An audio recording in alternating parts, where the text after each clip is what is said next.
Днес съм си взела стриджи. Нямам инструмент все още за отваряне, но пък имам огромно желание и съм си взела този сатър. Така че днес ще отворя тези стриджи.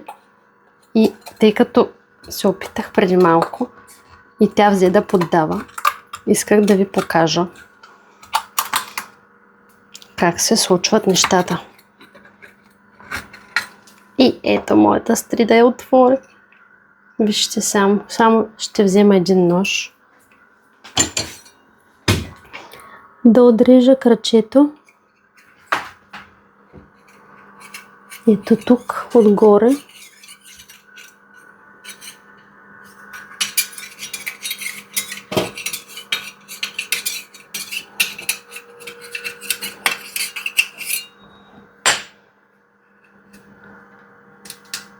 Вижте само.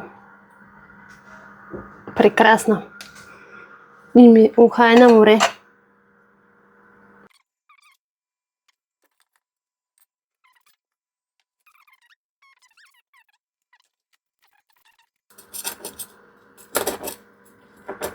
Има специални инструменти за отваряне на стриджи, но този сатър, както се вижда, ми върши също работа. Смятам да си закупя, защото аз обожавам стриджи. До сега в България не съм яла, защото имах някакви притеснения. Но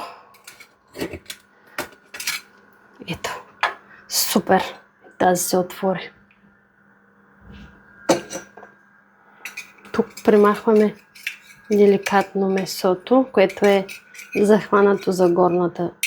Има едно кръче, му казват. Затова сега ще го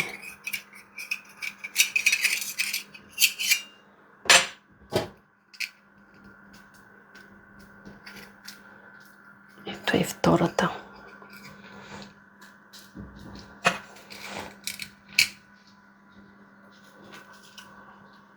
Ето я.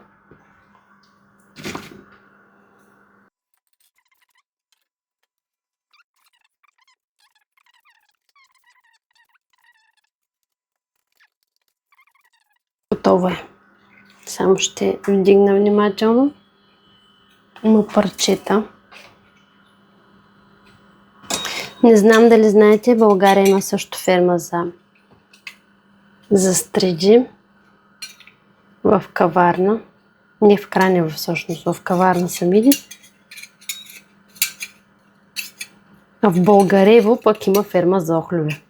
Тоест България отглежда доста интересни култури. И ето ги моите стриджи готови за консумация. Топ! С чаша хубаво розе.